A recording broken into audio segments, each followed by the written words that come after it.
Good morning, everybody. My name is Detlev Ganten. I'm from the Virchow Foundation, and we're here on the premises and in the offices of the Virchow Foundation in Berlin. And I welcome you all worldwide, but also here in the offices of our organization for the Central Press Conference 2025 on the occasion of the World Sepsis Day. I especially welcome the audience here and the speakers, and I'll introduce the speakers as they come up.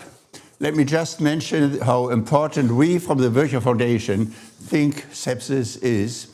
I start with a very personal experience, and we'll hear other experiences. And that is one of the great persons who actually rebuilt Berlin after German reunification, Hans Dimmann. He just died 10 days ago on sepsis. He was about my age, 83 years old. He was the big city planner. Berlin now, after German reunification, is what his ideas were. He died, and he could be living as well as all of us do, and we hope that the World Sepsis Day helps us to save lives. Thank you very much all for your contributions. And as you can realize, this press conference is digital, and all the world is listening to us and seeing us. But there are speakers and press here in Berlin also, and you will see them when the camera goes around. The first speaker and the introduction today is the Director General of the World Health Organization, Dr. Tedros, and he will now give us his address. Thank you very much for listening, and the floor is free for Dr. Tedros.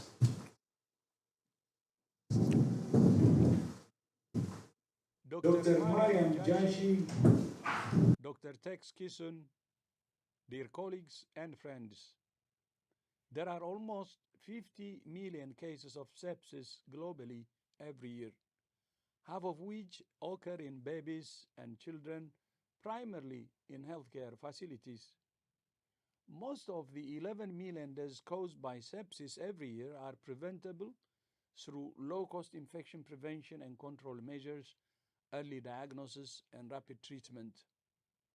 WHO is working with countries and communities to strengthen health systems to reduce the impact of sepsis. We have guidelines on reducing bloodstream infections, and we will soon publish guidelines on the prevention and clinical management of sepsis. We're also studying research priorities for maternal sepsis and how to reduce antimicrobial resistance, which undermines our most powerful tools to combat sepsis. Through WHO's Acute Care Action Network, we're working with 80 partner organizations to implement tools shown to dramatically reduce the deadly impact of sepsis.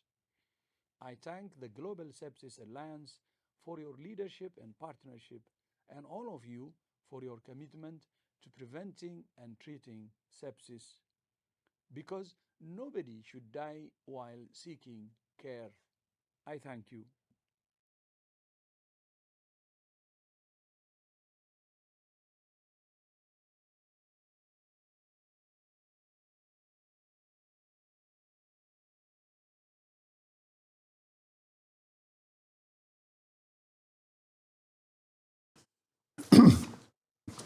It is now my great pleasure to introduce you to Mariam. Mariam is from Georgia, has been the Deputy Minister for Health there, and we are very grateful. You did not integrate, but you stayed the way you are. Thank you very much, and you are a world leader in providing better health to all, which actually is, we are in very close collaboration with the Virchow Foundation, and we are very happy to have you here and listening to your talk. Thank you very much for coming. Professor Ganten, Detlev, it means so much, especially from you, the true global leader, founder of the World Health Summit and the co-founder of the Virchow Foundation. On behalf of GSA, we would like to express special thanks to the Virchow Foundation for the strategic partnership and support. Immensely grateful. Let me use this opportunity to briefly speak about our main strategic vision from the Global Sepsis Alliance, how we can save every year at least 2 million sepsis-related deaths and prevent 12 million unnecessary new cases of sepsis. And the 2030 Global Agenda for Sepsis that we launched last year as the first multi-year strategy developed in partnership with Virchow Foundation, Unite Parliamentarians Network, Clinton Health Access Initiative, Sepsis Stiftung, GARP and Medical Women's International Association, as well as 6 regional sepsis alliances in Africa, Asia Pacific, Europe, Latin America, Caribbean, and Eastern Mediterranean, and the inputs from WHO. This was a historic moment for Germany's leadership, reaffirming the leadership of the Global Health Subcommittee of German Bundestag last year, when the document, the very first multi-year strategy, How to Combat Sepsis, was launched in the Parliament. And we also were honored by special video address from Dr. Tedros specifically for the launch of the 2030 Agenda. Within the scope of the 2030 Agenda, we would like to promote not only political leadership and health system strengthening approaches, but whole of society approach. And this year, the 2025 World Sepsis Day is commemorated with a special media and policy brief.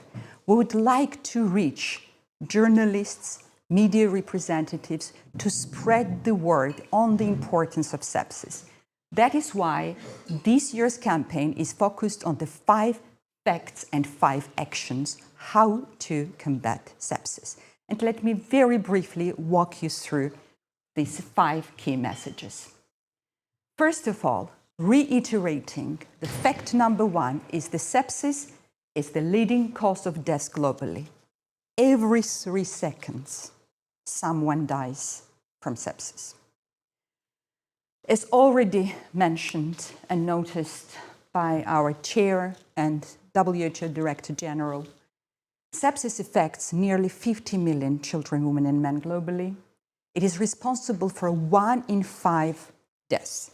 How can we have a cause, a global health threat, that takes every 5th life, and we are not speaking about sepsis in every 5th meeting, conference, press conference, or policy-related dialogue?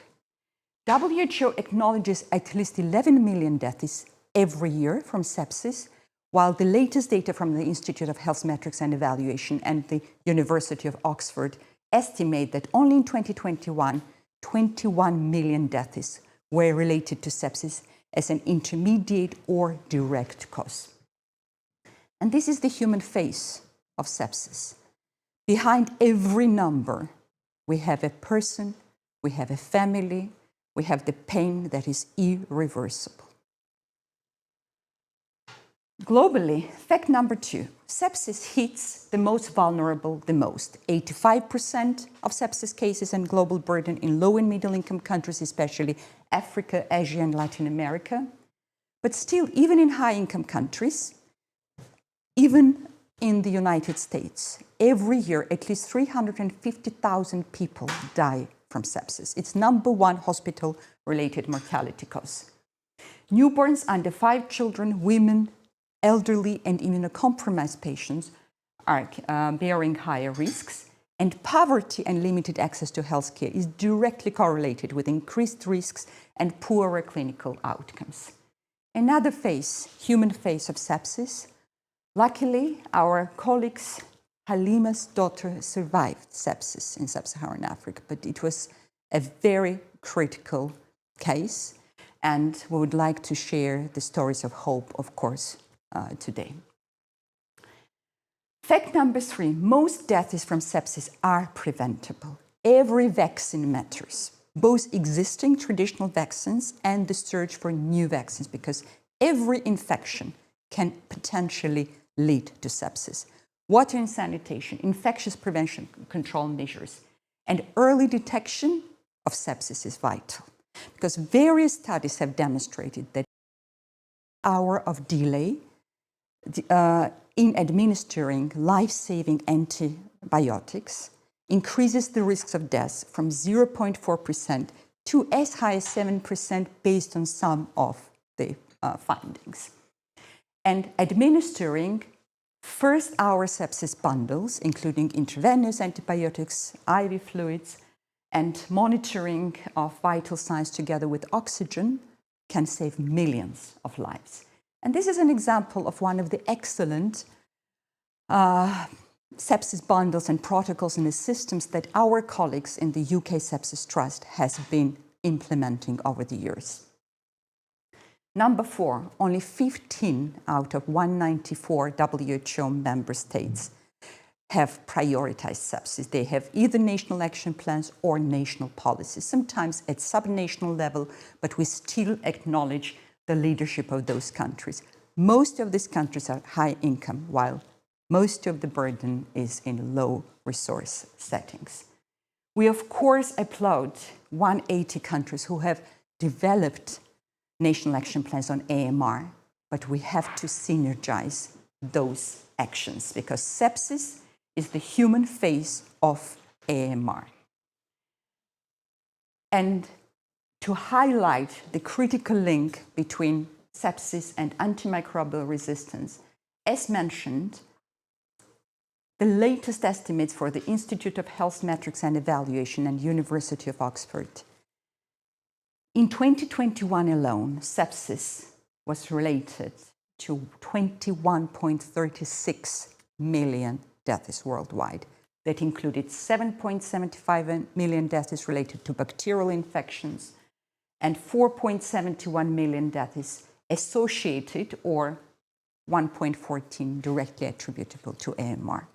So we have to solve this paradox that we have only 15 countries with sepsis national action plans and policies, and we need to synergize the action. That is why we're especially grateful to the message of Dr. Tedros that synergizing AMR is essential for combating sepsis. Fact number 5, stronger sepsis response is essential for attaining sustainable development goals, and it can be one of the most powerful indicators how well health systems and universal health coverage programs work. And let me cite Dr. Jeremy Farrar, who mentioned during the World Sepsis Congress this year that sepsis is the microcosm how well health systems work in integrated way. Based on these facts, we would like to appeal to policymakers, decision makers, media, communicators, and influencers to spread the following 5 messages for action. Every country should prioritize sepsis and fund the sepsis response. And this is an example from our dear colleagues and friends, Kieran and Orleans Staunton's Rory Staunton Legacy Foundation. They have introduced sepsis bill at the US Senate. Those are the examples that we have to follow and promote. Health ministers and parliamentary committees for health should develop and finance national policies and plans for sepsis. Sepsis should be integrated in broader healthcare reforms and universal health coverage programs, and governments have to seek support for sepsis both from domestic budgetary allocations and international support from World Bank, IMF, or other international donors like Gavi, Global Fund, and being multilateral sources. Action number 2, every country should develop sepsis protocols, guidelines, both for pediatric and adult populations, and train healthcare providers across primary healthcare, emergency, ICU, and post-sepsis care. And sepsis should be integral in medical and nursing curricula. Another example from our American colleagues, US Sepsis Alliance Institute, that has already reached 55,000 healthcare providers by professional training in prevention and clinical management of sepsis. Action number 3, global health actors should prioritize and fund sepsis response.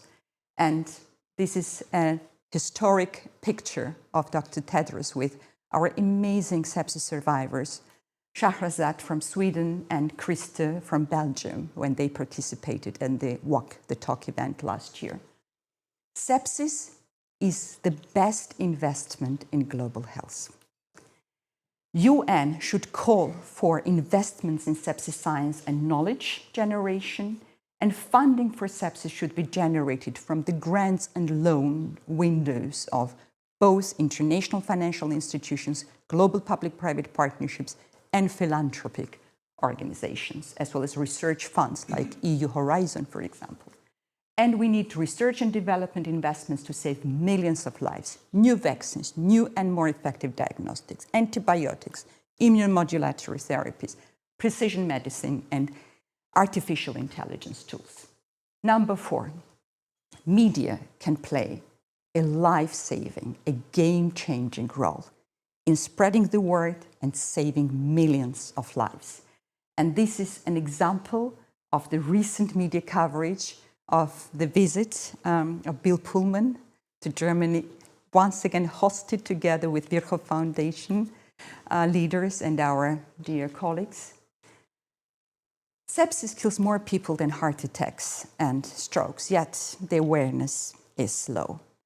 We need support from journalists and media to make our families, our communities understand that sepsis is as time-critical medical emergency as heart attack, and immediately, upon suspicion of the sepsis case, health care should be, we have to seek for emergency, immediate medical care. Media can also cooperate and help us to hold governments accountable, and we would very much request and appreciate your support in more regular coverage of sepsis-related cases, not only when a tragedy hits in Germany, in Canada, or the UK, but regularly. Every 3 seconds, we're losing a life to sepsis, and it's never on our daily discussions and agendas. Finally, as with pandemic, 78% of ICU patients had viral sepsis. Every future pandemic will have increased risks of sepsis, and every emergency, humanitarian crisis increases the risks of civilians, healthcare providers, humanitarian workers, and we need to integrate sepsis both in pandemic and emergency plans. So those are the 5 key facts and 5 messages. The media and policy brief is readily available through the Global Sepsis Alliance site and the World Sepsis Day movement pages. Please reach out to us. We would be delighted to provide any additional information you may need. And last point, I'm sure Professor Reinhart will speak about this in more details, but now we have for the first time data for every country, estimates of sepsis mortality and bacterial and AMR-related mortality that we can use as a strong advocacy tool. And let me conclude with the words of Dr. Tedros, that nobody should die from sepsis. And today we witnessed and we were honored with a new video address specifically for the 2025 World Sepsis Day. And WHO Director General's video address will be posted through GSA and promoted and circulated among 122 member organizations and partners worldwide. Thank you for your attention.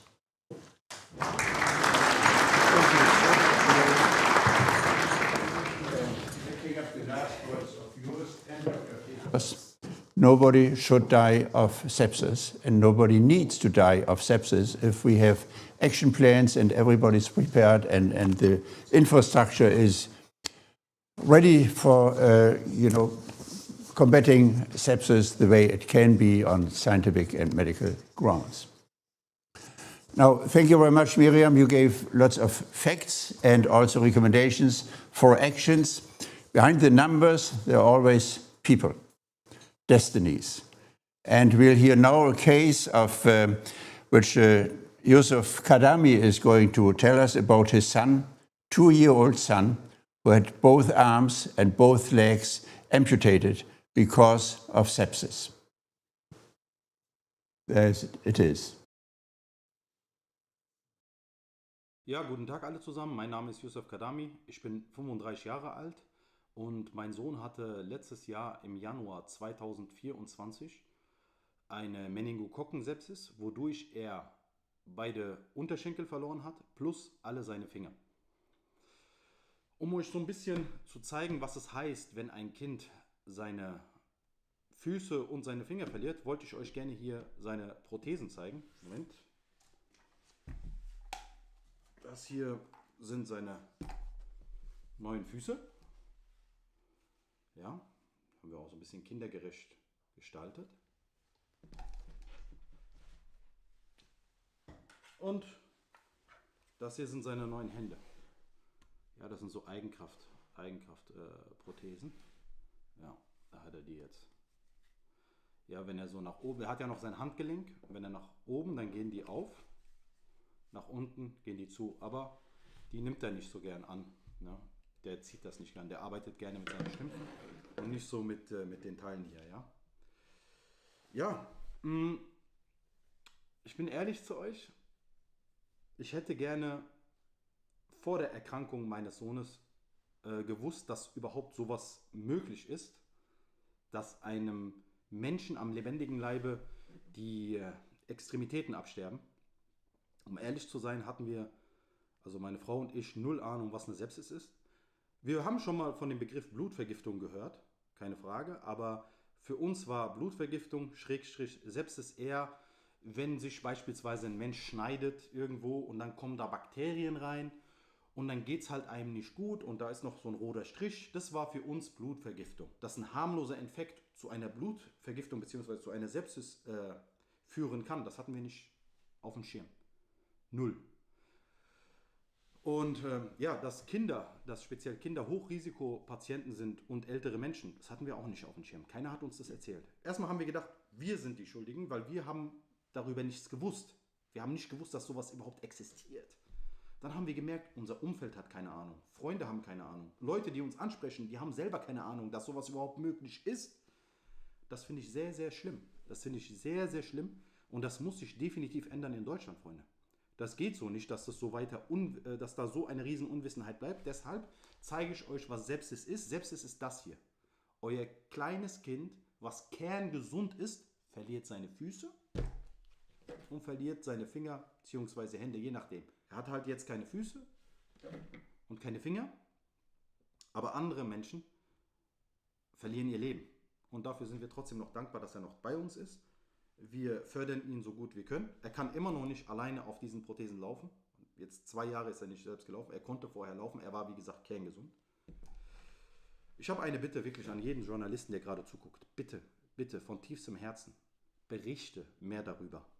Berichtet so darüber, wie ihr über Herzinfarkt berichtet, über Schlaganfall, über Krebs, über alle anderen Sachen. Bitte, berichtet darüber. Die Leute haben keine Ahnung, dass sowas funktioniert. Dass sowas überhaupt passieren kann.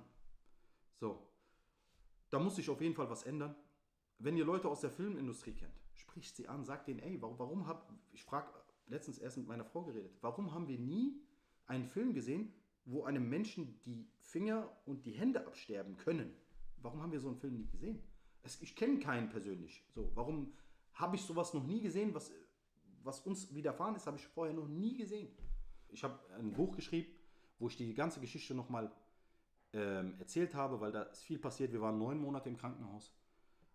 Einfach, um auch dazu beizutragen, dass mehr Menschen über dieses Thema Bescheid wissen. Ich danke der Sepsis Stiftung für die ganze Aufklärungsarbeit, die ihr macht. Das ist nicht selbstverständlich.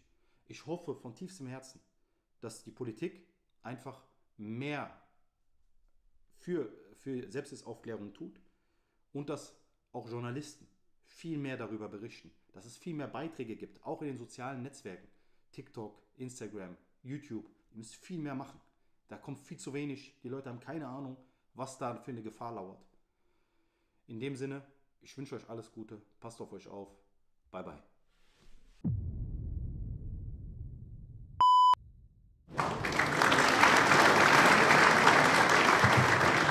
Testimony.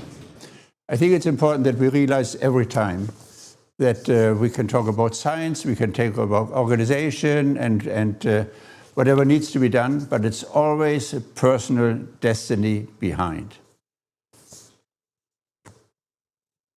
And another point, which was clear from this testimony, is that education, it's number 4 of the Sustainable Development Goals, but education is the basis of almost everything we do. And education is not just for the broad public, it's for the highly specialist people, including the doctors. Okay, and this is what Konrad Reinhart is now going to tell us about, I think. Professor Reinhart is one of the most well-known medical doctors, professors here in Germany, was in many places, in Berlin, then in Jena, and then came back to Berlin. Thank you very much for coming back. Closely associated as an honorary professor with the Charité, and we have seen the Charité, the University Hospital, and he is the president of the World Sepsis Foundation, the German Sepsis Foundation, and also a member of the German National Academy, Leopoldina. Konrad. Thank you, Detlev. You helped a lot, really, to increase awareness for this topic. And it was very instrumental that you both, as a world leader, a very known person in Germany with influence on politics and science, helped resettle me here in Berlin, where we started this world in 1987, where we had the first international congress with the topic sepsis and interdisciplinary challenge. And without further ado, I will now go where we are now. We better understand that sepsis can hit everybody. However, despite these celebrities, most of these deaths were not reported as sepsis deaths. But for example, I still remember when Augstein, the editor of the famous Spiegel, died, the headline in the Bild-Zeitung was, Augstein died from pneumonia. When Prince von Monaco died, and it's 15 years ago, the Handelsblatt in Germany, which is reported he died from a disease of the kidney, the lung, and the heart. So that's why awareness on the dimension of the problem is not there. And the risk of dying from sepsis, and this is really deplorable, in Germany is higher than in other comparable countries, because Germany was the first country which in 2013 asked for, with a memorandum for a national sepsis plan. And gratefully to the authors of the Global Burden of Disease report, with whom we started to work after we realized more than 10 years ago that at this time sepsis was also not present in the Global Burden of Disease report, just as neonatal sepsis ranked on rank 14 or so. And this has changed because we invested in this relationship, and it still exists, and it will lead us, as Mariam has mentioned, in the future, we will have data on every country on every year. So we can follow up with the policymakers. And Mariam did not mention that the GSA has sent out to more than 100 ministries of health on the occasion of this World Sepsis Day, which numbers they have, because most countries don't know it, because it was not in the interest. And this started only after Bill Gates wanted to invest in global health. And he realized that there was no data on the global burden of the various diseases. And that's why he funded, and still is funding, what is called Institute of Health Evaluation and Metrics in Seattle. So how come that Germany ranks so poorly with 254 deaths compared, for example, to Australia?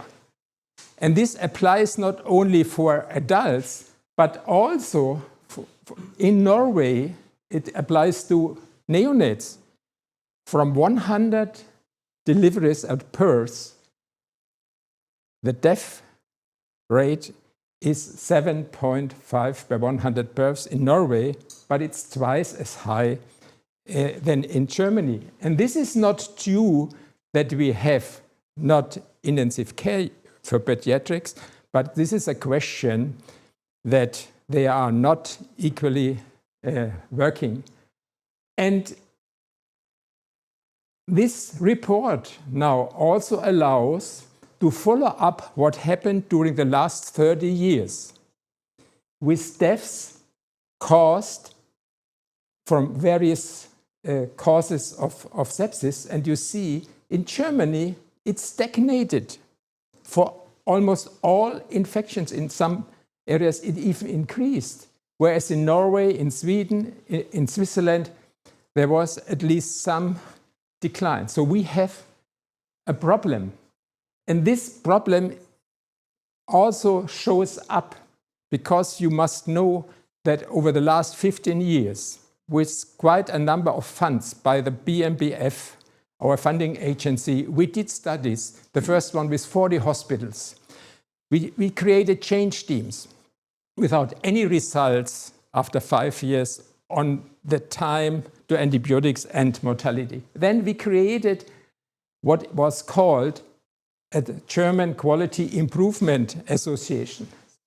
And we did not achieve any progress over 4 years within this progress, although the leaders of these hospitals had agreed that they will support our activities.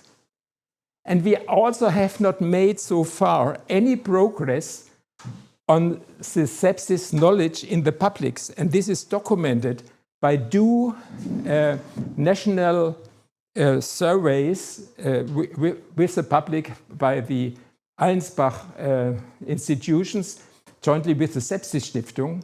And we repeated this after 2 years of this Germany recognized sepsis program, and still less than 1/3 of lay people know that mental alteration, that rapid and difficulty of breathing, etc., are the first signs of sepsis, and the much 60% still believe that the red stripe to the heart, which is a lymphangitis, which needs to be treated as an infection and which can lead to sepsis. So no change, and this is consistent.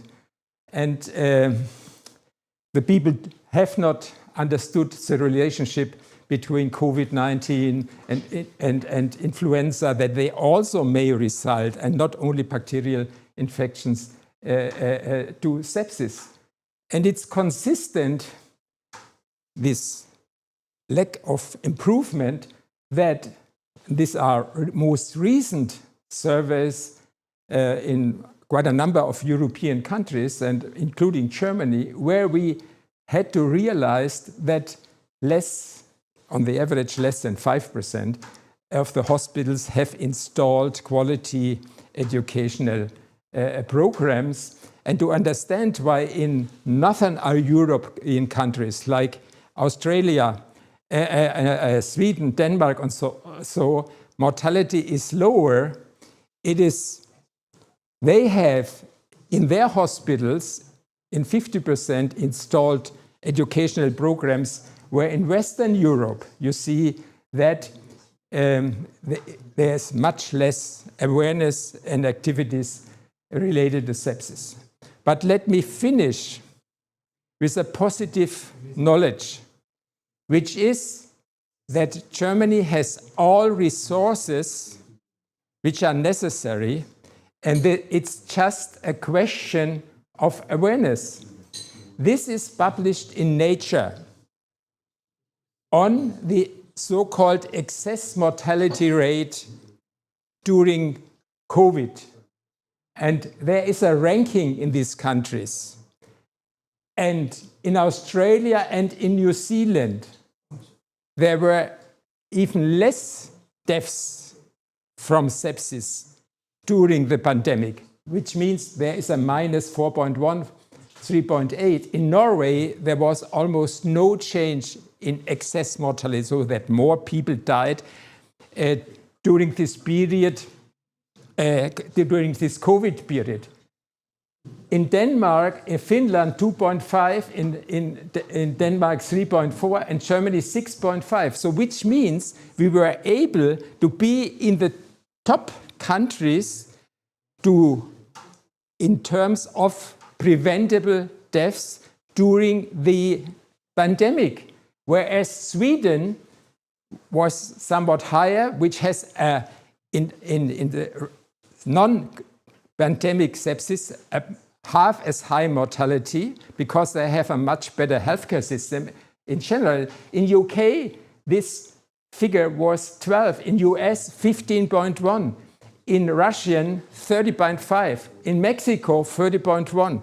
So we can do it. Why was this difference? Because everybody spoke about sepsis. There were podcasts, the policy, not on sepsis, but on COVID. But they did miss the opportunity to educate the people that you die, if you die from sepsis, from COVID, you die from sepsis. And this supports our request that the policymakers and the healthcare authorities must really get involved and must not leave without any quality insurance measures to the healthcare providers alone. So this is unresponsible. And to reiterate, we have all the means to be as good as other countries if just we make sepsis a priority in all societal areas, as this was the case for HIV, for cancer, for stroke, etc., etc. And with this, I end just to demonstrate what has been said in the very beginning by a WHO director or by a good friend, Jeremy Farrar. Sepsis is a mirror of the quality of a healthcare system. And in Australia, between 2000 and 2012, ICU-treated sepsis mortality decreased from 35% to 18%. And it demonstrated 20 years later, in 2023, that in the hospitals of New South Wales and also in the hospitals in Victoria, mortality could, by quality insurance campaigns, be reduced further, in this case from 15% to 11.3%. And this went along with a dramatic reduction of costs, 11.7 deaths and 11.7 million deaths. This means a 6-time return of investment.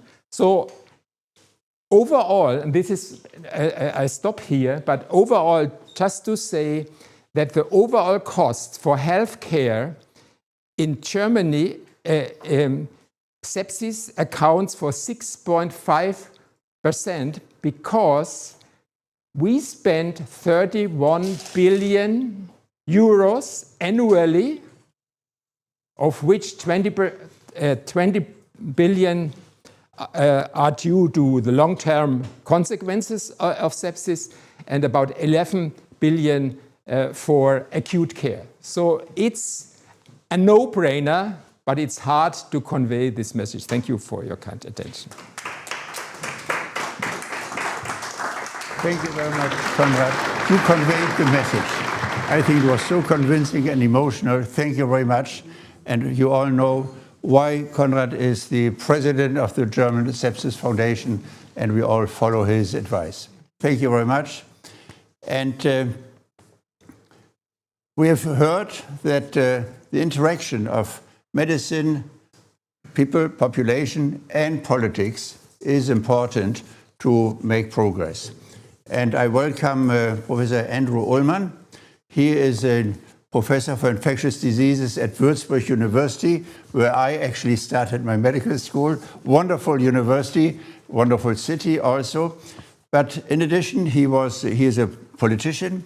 He was in Parliament, German Parliament at the last period, and he was an influential member of the Commission on Global Health. We had lots of joint projects, and Andrew is going to give us a statement on the side of politics, but also may I add that he is, as a member of the German Parliament, a member of the Unite, which is a parliamentarian association worldwide trying to combat sepsis, but also other diseases, of course. And Andrew, the floor is yours. Well, thank you very much, Detlev, and it's an honor for me to be back in Berlin.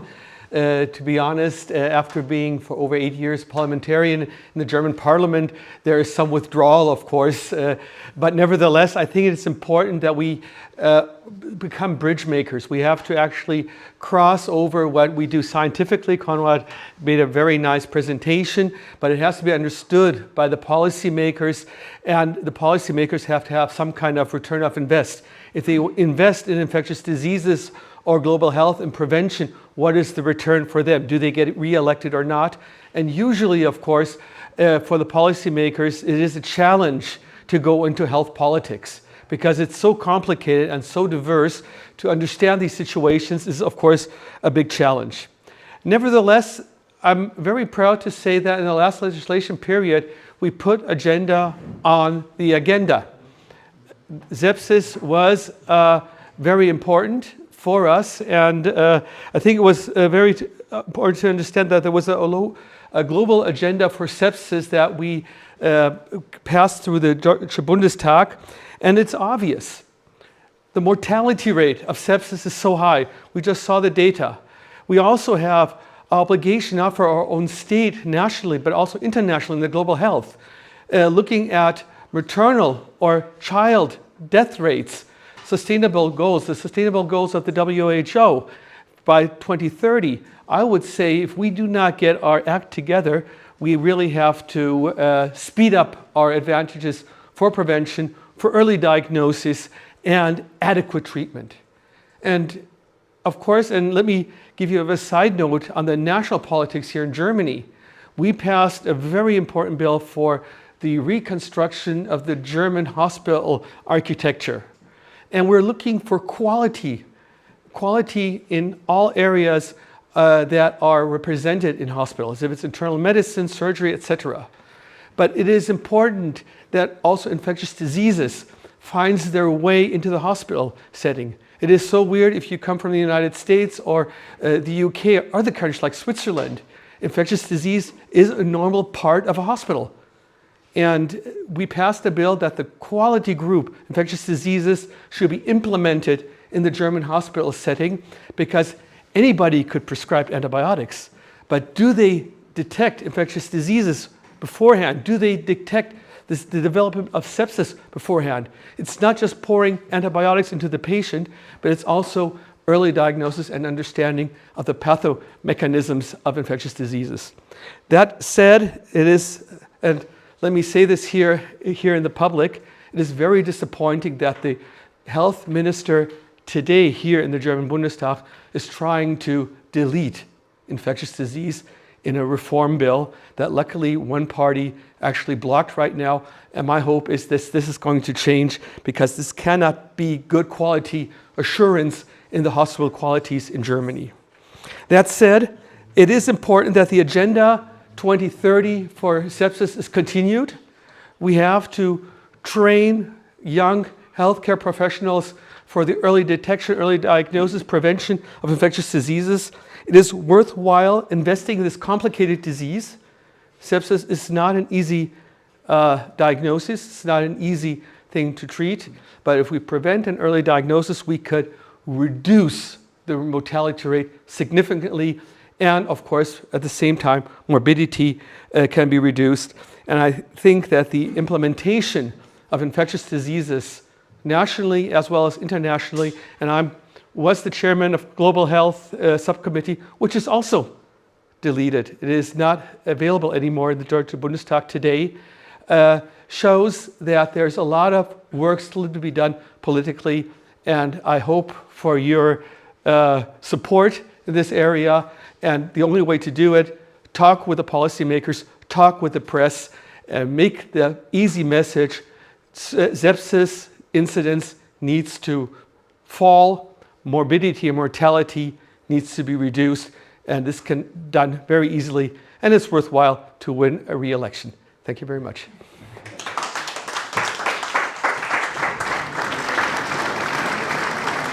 Thank you very much, Andrew, and it's good to hear that you continue being politically active as an academic, and we are waiting for your next term in the German Bundestag. And continue supporting the Unite network. I think that's such an important network of parliamentarians worldwide to make political decisions, influence politics. Now it's my great pleasure to introduce Professor Werner Kaufmann.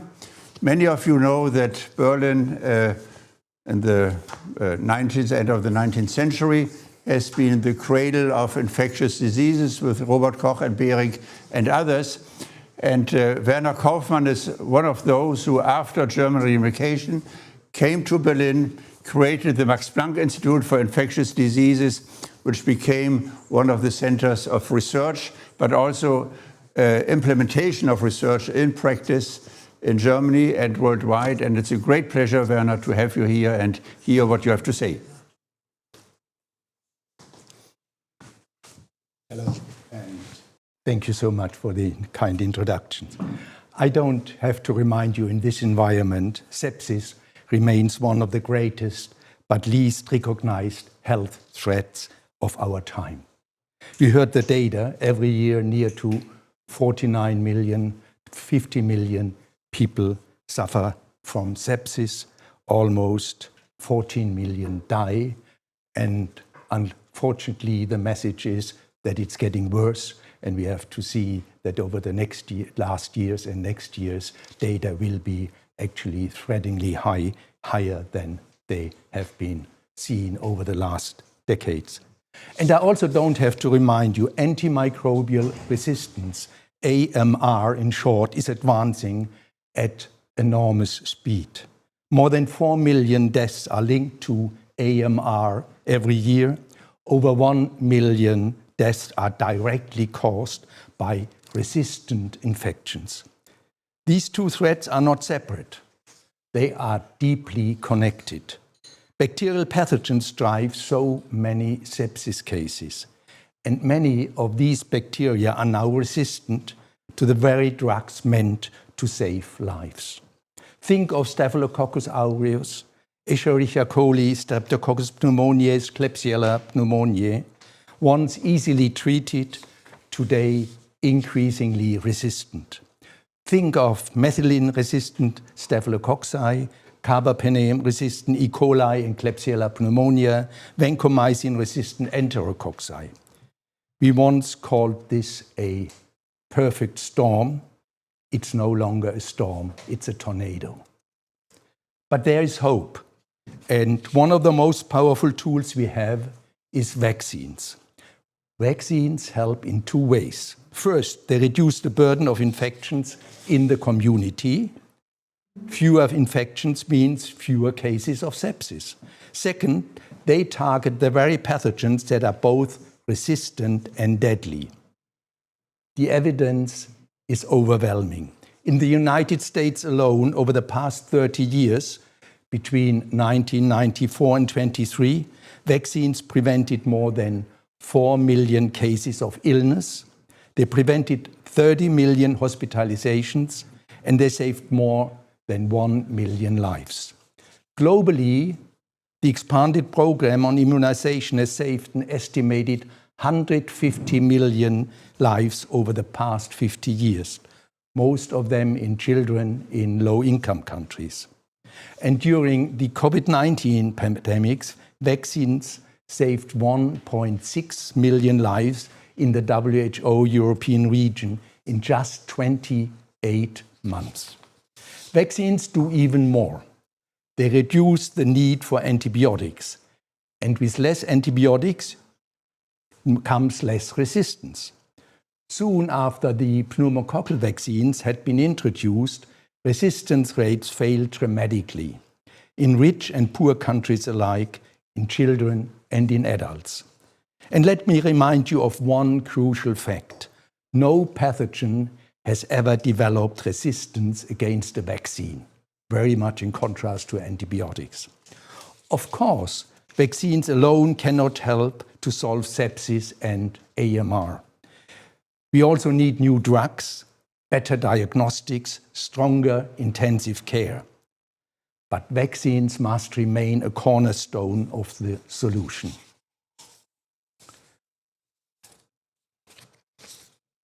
History has proven that vaccines are safe, effective, and cost-efficient. The COVID-19 vaccines have proven how quickly innovation can deliver when urgency, funding, and political will align. What we now need most is steady progress and bold innovations, incremental improvements in today's vaccines, and disruptive technologies to overcome current failures and meet future challenges. As the Global Leaders Group on Antimicrobial Resistance warned at the United Nations in 2024, and I quote, "The world now has a limited and critical window of opportunity to respond at the scale and with the urgency proportionate to the rapidly increasing threats posed by AMR." End of quote. Without such action, we face a catastrophe, health, social, economic, on a scale we have never seen. Sepsis and AMR together form not a storm, but a tornado. To confront it, we must use every tool we have. And vaccines are not just optional, they are indispensable. Thank you.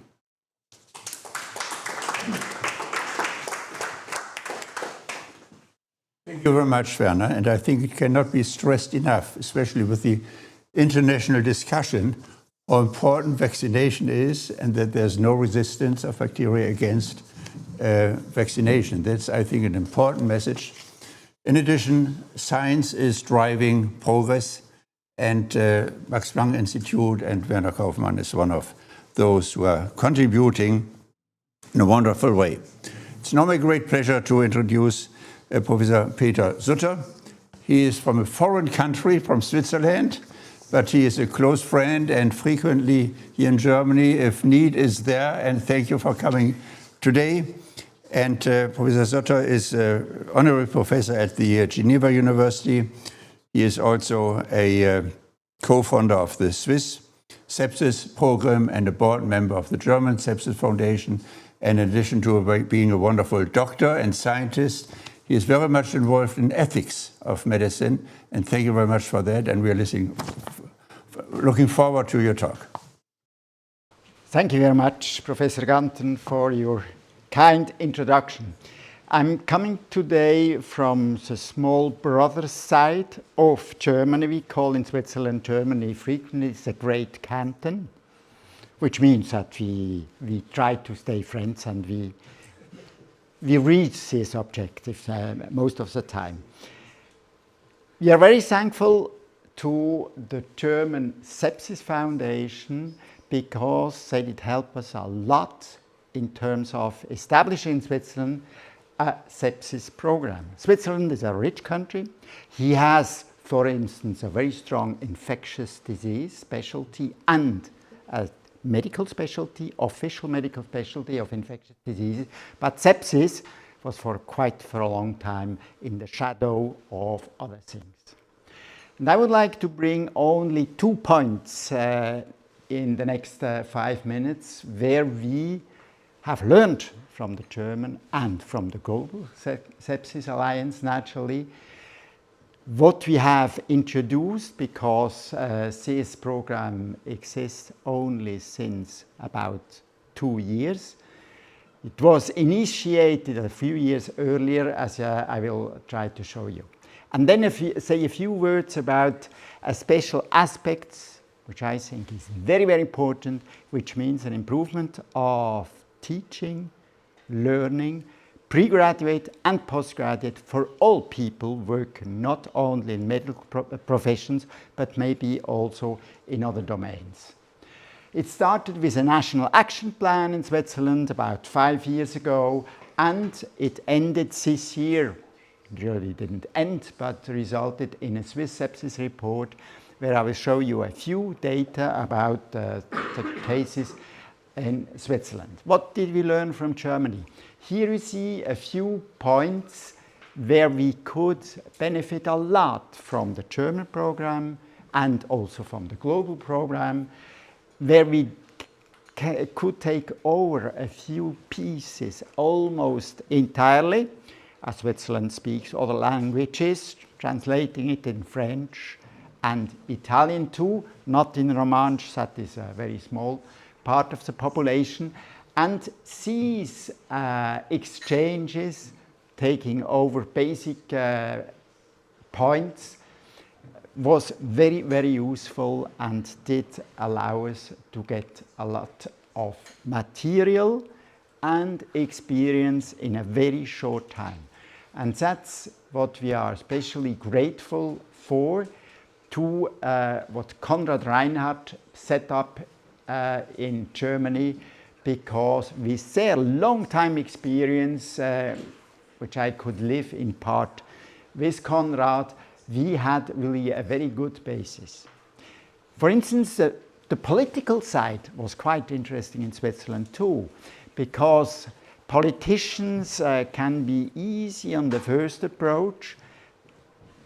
In my experience, difficulties are coming later on, when the next election comes, when realistic and results. But again, we learned a lot from Germany here. I do not want to go into all these points, but naturally also public awareness, sensibilization, and also for teaching we did learn a lot. One of our last pieces is a declaration to these sepsis programs, where we invited this year a lot of people outside the medical professions and inside, and a lot of people having lived an experience with sepsis for themselves, for their kids or parents, to make a public declaration that this theme has to be supported not only by politicians but by the general populations, not only by money but by awareness and agreement to do better for the next years. Now a few words for the cases in Switzerland. You see here from the sepsis report only cases presented in the hospital, which is only part of the problem, we all know. But actually in Switzerland we do not have good statistics for all the patients outside the hospitals, for instance in the homes, for instance those who do not reach the hospital for other reasons. And you see over 20,000 cases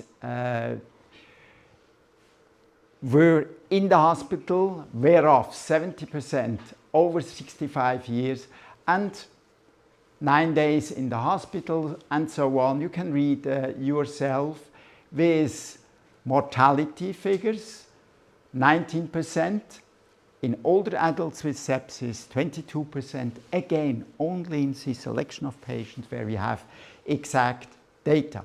32% had septic shock, and in the pediatric age group, 5.3% were in this category. Newborns, a little bit more, 11%. The Swiss sepsis program was started by a pediatrician, I will come back to that, who is very experienced in that and does a very good job. Naturally in Switzerland, costs are always important. We like to speak about costs. And only again for these patients who were looked at in the hospital, the average cost for the hospital stay were 50,000 Swiss francs, or about 55 or 60,000 euros. Again, no cost before and overall no cost afterwards, and no related cost for the professional problems afterwards and so on. So 1 billion, this is easily not really 1 billion, but 2 or 3, which means Switzerland is 10 times smaller than Germany, would relate to 30 billion in Germany about. Now again, these are only cases in the hospital.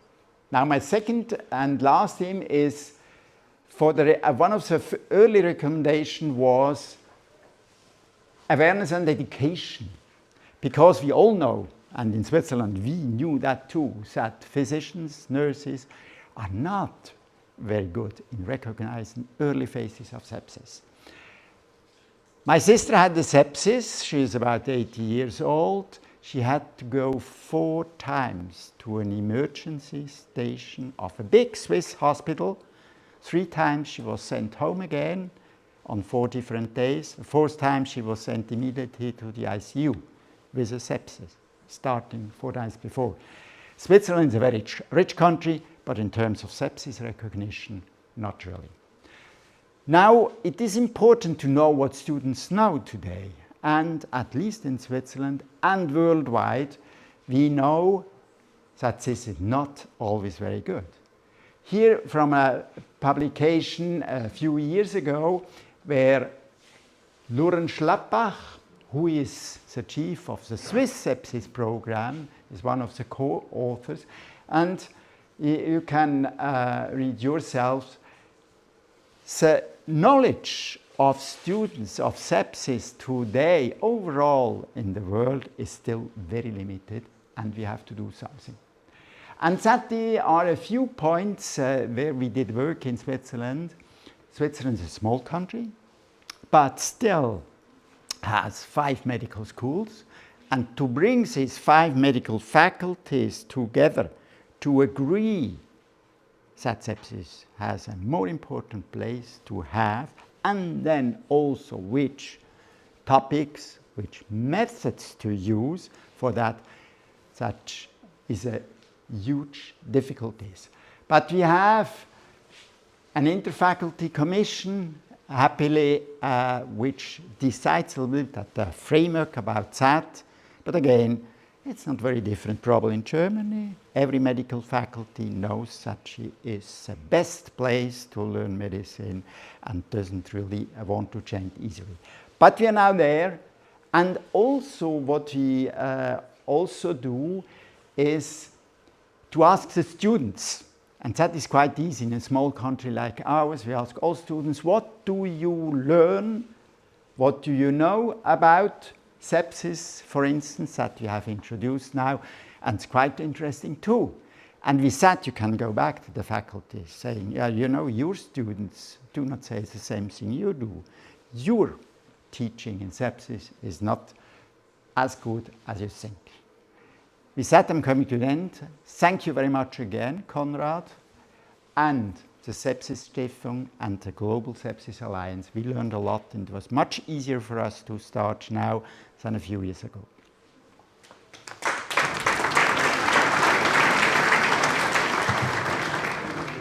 Peter, and it's always good to have a Swiss on the panel because it's such a well-organized country.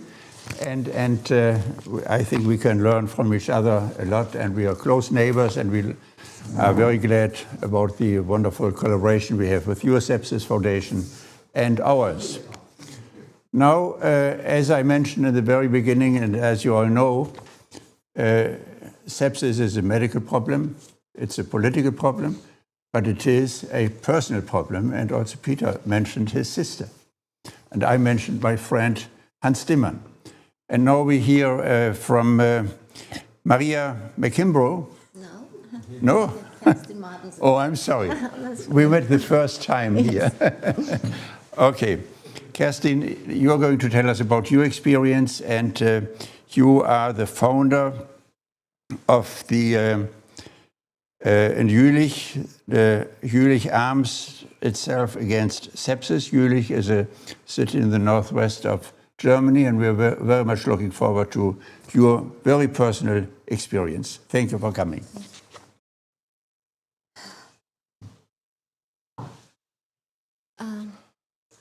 I did not know much about sepsis until last year.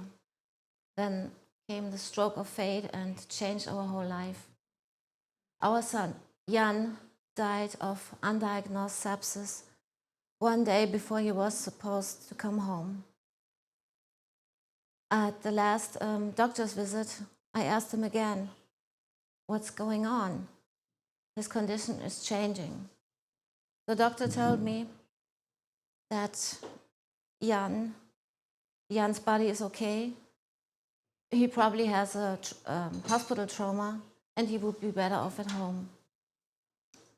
When the doctors left, my son told me, Mom, I'm going to die. They gave up on me. He was so scared. Me too. But I told him, no, Jann, you just heard the doctor. You will be home on Monday. And I thought, well, the doctor will react if something would be wrong. They won't send him home. I hoped. even days before his condition changed. He was talking confused. He couldn't urinate. He had cold limbs. He had mottled skin. He was feeling so bad, and he had pain. No one realized that my son was already fighting for his life. And I didn't either. At that time, I didn't know the symptoms of sepsis. Otherwise, I would have raised my voice, I would have begged, and I would have screamed for his life. The nurses were annoyed about my son, and they told him not to make such a fuss. They didn't know it any better either, because Jann was a patient who was about to go home, and they were understaffed. Then the next morning, Jann's circulation collapsed. He had a massive loss of blood pressure, and he was immediately admitted to the intensive care unit. And it took so long until the doctor came. He told us that Jann has a severe sepsis and that he probably won't survive the night. That's what happened. Our son Jann died at 4:47 a.m. one day before he was supposed to come home. My husband and me, we never experienced such a painful emotion in our whole life, and we still do. And so please listen to Jann's call and stop this unbearable situation in Germany. After Jann died, we fell into a deep black hole. No words for that. And then I wanted to know, what was it? What killed my son? Is sepsis an invisible killer? Why did no one notice? And I just wanted to do something. And I decided to educate Jann's hometown city about this deadly situation.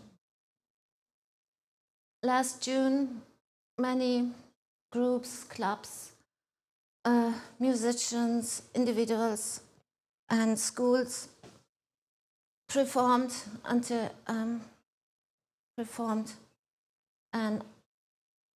a whole week on the market square in Jülich. I didn't care what they showed on stage as long as they were eye-catching, and they were. And every 50 minutes, a performer on stage told a powerful statement about sepsis. The audience heard it, and more people came to our information desk, to the display boards, or even talked to us directly. Jülich, sepsis became a topic in our city, Jülich. And now, our Jülich hospital will specialize in sepsis. Pharmacies will be involved as information providers. Schools will incorporate sepsis into curriculum. All nursing and medical areas will be trained. The emergency services are already been trained, and the public will be informed about the threat of sepsis. That's what I do. And I will go on until finally the politicians will react.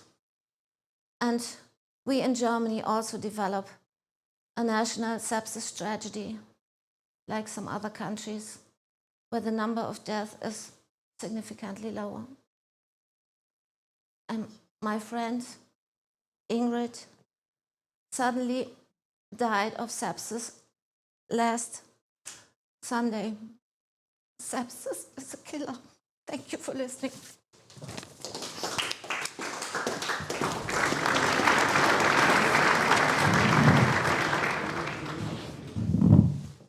Thank you very much, Kerstin, for this touching and moving testimony. I think it shows that politics and science and everything is one thing, but the personal document is really touches us emotionally. And death of somebody close is something the most emotional we can put. And it's a sign of courage. I think that you in Jülich had the courage and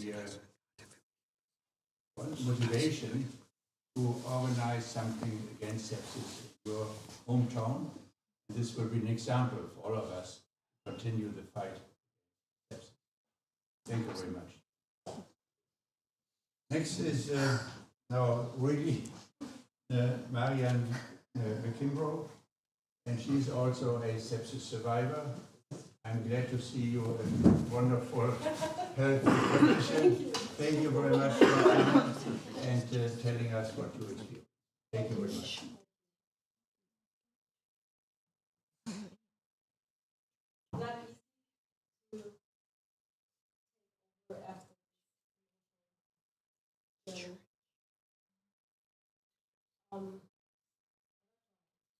So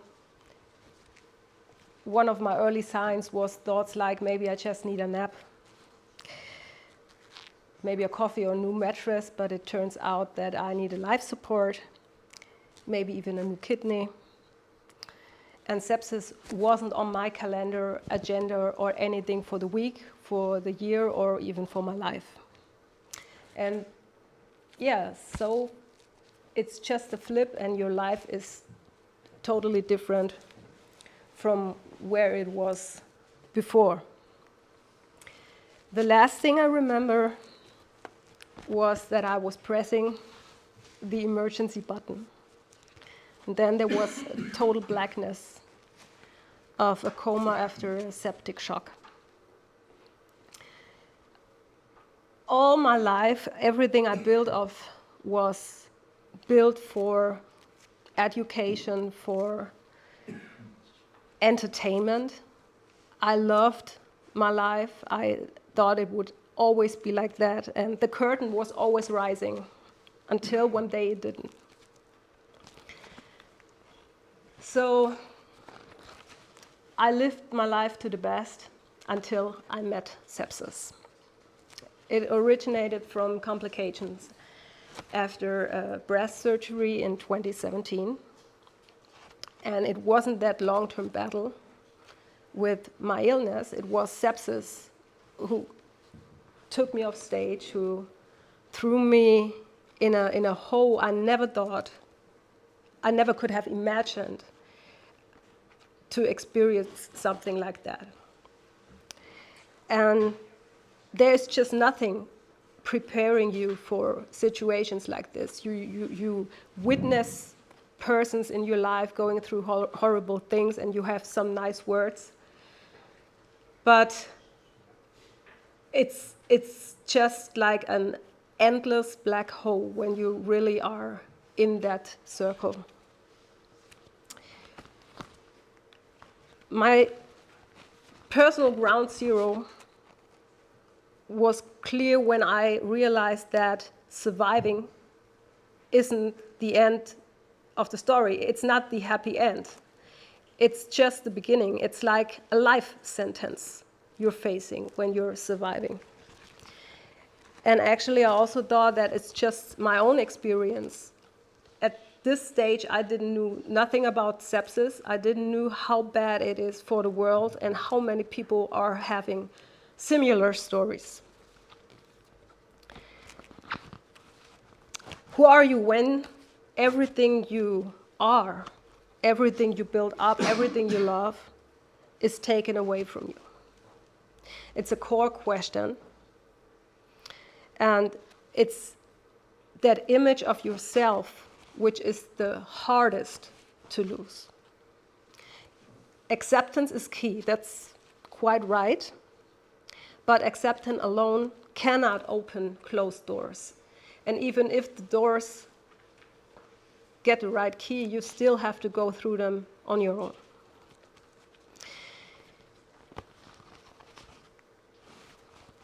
Our health conditions often exclude us from life. So you get pretty withdrawn. In my case, I lived for years with an open chest, with a decomposing open chest, which meant it also was smelly, and you just withdraw from everyone. And it's not your first thought to find a purpose. Actually, I was pretty self-pitying myself a long time. But then something changed. I realized I survived sepsis 17 times. I survived septic shock. And there must be more, there must be a reason. So on that journey, I was in my head, and I always was, there must be a reason, there must be a reason. But as long as I couldn't find a reason, the more darkness I felt in myself growing stronger. And it started to lighten up when I found out about sepsis. You need to know who you're dealing with. Where you don't know nothing and you're just like putting your head in the sand, there will never be light. That's true. So thanks to Professor Konrad, Reinhart, and Dr. Mariam Jashi, they both had an incredible impact on my sepsis journey, on my life journey now, because now I have a new life, I have a purpose. And life without purpose is nothing. So thank you, Konrad, thank you, Mariam, for making this happen. The time is always now, and it's about a year. I had the pleasure of witnessing the launch of the 2030 Global Agenda for Sepsis. And maybe I was a little naive. I really thought and hoped, so yeah, a year, you can do something in that. And I'm quite devastated about how little changed. There is one thing that every survivor, not only of sepsis, but survivor in general, you have a very, very deep feeling, sense of urgency. And time is the only thing you can never get back. We have no time. Time is running out. And there is no time for another turnover, another period of, okay, let's see and let's get the data. Look, we all have the data. So this is absolutely ununderstandable. And that's why there are a few survivors, but not only survivors, also family members, doctors. We came together, and to be a bit faster than the classy foundation stuff, it's important, but it's also important that lived experience is more than a theoretically footnote. We know because we lived through it, and that's why we need to get going. But we also didn't want to sit there and just lament over why nothing happened. We're going to make it happen. So we have our support group, Team Stop Sepsis. And with that support group, in the last 2 weeks, we raised over 25,000 votes for our petition for a national sepsis plan now. There is no reason in the world to talk and talk and talk. And when I'm going to be here next year, by God, I hope so, I will. I want to only talk about what's in the plan. I don't want to mention if there's a plan. There is no doubt that there need to be a step forward. It's a good direction to see that little things happening, but it's still not enough. And it could be easy. So, sepsis brings death. We're bringing the coffins, literally, on Sunday. This Sunday, from 2 p.m. to 6 p.m., we will stand in front of the Reichstag on the Platz of the Republic. We will be there with the coffins, and every coffin would have half a history, would have half a future. And we let them speak. We will make edutainment, so it's going to be a little bit funny too, because it needs to be. And we're really proud that the federal patient representative, Stefan took over the patronage, not only for the event, but also for Team Stop Sepsis. And everybody can be Team Stop Sepsis. So it's just like, you know, I'm a fighter. It's easy to be a hero. It's so easy. You just need to click, share, and tell everybody about sepsis. Because when we share our stories, we don't want to be just the story and just the pittiness. We want to make a change. It's not that we just want to stay there for what we lived through. We had no choice. We had to do that. So please press, please media, do whatever you can to share that information, to share that story. Come to the Platz of the Republic.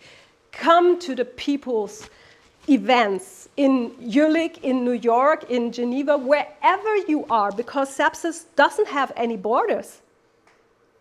So we cannot afford borders either.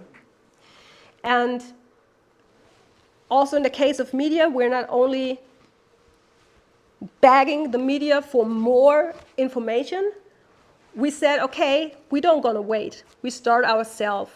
We have our podcast launching on the 30th of September to the end of the sepsis month, but sepsis is no month. Sepsis is always. So in that podcast, we're really proud that we made it happen to have that effect that people who are aware that they need the information, they're gonna listen to that. Because every story starts with a countdown, but not every story has a happy end. And we don't want to be another statistic, so please share, click, and thank you. Bye-bye.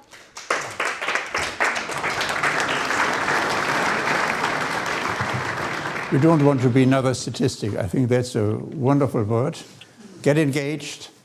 Do what you can do yourself. Try to involve others and help making the people healthier and avoid sepsis. That's the message of today. And that was the pre-final statement. It was a privilege to host you here at the Virchow Foundation. At the Virchow Foundation, one of the main tasks is that we offer the Virchow Prize. And this is in honor of Rudolf Virchow, who was one of the great physicians who had a holistic view on health. This is not common. Many people specialize. And of course, specialization, as we have seen here, is important, but we have to see the whole activity. It's from politics, it's from civil society, it's science, and it's the private sector. They have to come together. And we have to have a focus, of course, also. And today's focus was sepsis, and rightfully so. And there have been wonderful testimonies showing what can be done, what should be done, and what survivors can do with the emotional drive to help other people go that way. Thank you very much for joining us. And the final word is to Mariam Jashi, the CEO of the International Sepsis Association. Mariam, thank you very much, and the floor is yours. Thank you very much, Detlev. And it's very difficult to respond to those testimonies. None of those tragic stories and painful, life-changing stories should have happened. But that is why, Kerstin, we're so grateful to you for being with us. You're turning your pain into the struggle and fight for the others to save and protect thousands of lives. So we're immensely grateful. We're immensely grateful to Youssef. It's not difficult to speak about your 2-year-old son who doesn't yet realize what has happened to him. And it will be very difficult to explain when he grows up. But his parents, both Youssef and the mother, they are trying to change the world for others, and they will be the real superheroes for their real little son. And Mariah, thank you so much. Listening to your story thousands of times, it's always, always full of emotions. And thank you for becoming the leader of the Sepsis Stiftung. It's not an easy fight. I've been in global health for 27 years, and still it's very difficult for me to understand why we cannot make the strong investment case for sepsis when it's so simple, so visible, so impactful. But we shall not stop, and every day brings a new opportunity, new partners, new friends. And for this year especially, we are absolutely delighted that starting from September 5, when we had the global webinar for journalists, September 9, Brussels, Simone Mancini, our representative partnership league, was attending the patient-led meeting in Brussels, Christa Bracke and other friends. And Frank van der Burg, Minister of Health and Vice Prime Minister of Belgium, reaffirmed the Global Sepsis Alliance positions to sepsis and AMR. We have also heard from the regional director of WHO Europe, Hans Kluge, supporting the actions of the European Sepsis Alliance. Yesterday, I attended in Riyadh, Saudi Arabia, the Eastern Mediterranean Sepsis Alliance meeting with representatives from Qatar, Egypt, Saudi, and Bahrain, and other countries. On Monday, we're going to Geneva for a multi-stakeholder event, and on September 24th, we will have special side event of the UN General Assembly on sepsis and NCDs, bringing together brilliant global health leaders and our partners. And starting from Australia to UK, like really leading countries, from Uganda to Canada, our friends and fighters and colleagues, they are really reaching out. This year's campaign, I think, was really special, and we look forward to more impact. And I would love to thank again our co-organizing partners, of course, Sepsis Stiftung, of course, Virchow Foundation, Unite Parliamentarians Network, represented by Professor Andrew Ullmann today, German Health Alliance, and Swiss Sepsis Program. Peter, thank you very much for being with us. And I believe that when we have the brilliant minds of Detlev Ganten as our friend, Stefan Kaufmann, Peter Suter, and all the great experts, we will bring a much better future to the sepsis fight. We have also seen the chat during the press conference. Most of the feedback is just supportive and expressing gratitude to the work that we and other partners are doing. We've heard from Netherlands, Cameroon, Nigeria. If you have any questions, please, this is the time to post. And I would also love to respond to Mariana Boning after your speech. Kerstin, she posted that she lost her son, 46-year-old, to sepsis. So unfortunately, those stories continue. And all we have to do is to unite our voice, and media, journalists would be extremely important. Without you, we cannot make the difference. Thank you very much for your attention.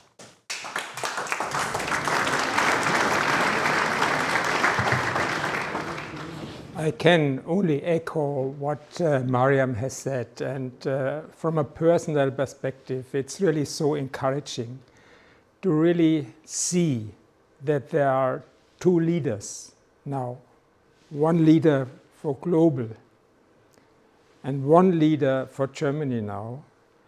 And so this makes me very happy and optimistic that this will not going on, but what Mariam has said and what I personally feel, right now we are at a tipping point. And it would be unbelievable if not also the new German government would join what they had been doing over the last 10 years by every Minister of Health on the global level. And to be honest, the idea for a national sepsis plan was not by myself, but the later Chancellor Minister Helge Braun, who is still on our side. And he was very instrumental and helpful to really get to this WHO sepsis resolution. And Minister Lauterbach brought for the first time sepsis in the declaration, 22 declaration of the global G7 Ministers of Health, where you can read that the G7 states will foster the implementation of this resolution, where it's stated that we need to seek for synergies with the fight against infection prevention, because infection prevention is sepsis prevention, the fight against AMR, and overcome the silos. And after the pandemic, we immediately have said we need to integrate sepsis in a national and global infection management strategy just to collect these synergies. And thank you again. And I was convinced from the very beginning that only if the survivors and the families take this issue up, which were the game changers, not only in New York, but also in UK, in Australia, and everywhere. So that's why this makes me so optimistic. Thank you very much. And that's all what I can say. And la lotta continua. So, thank you.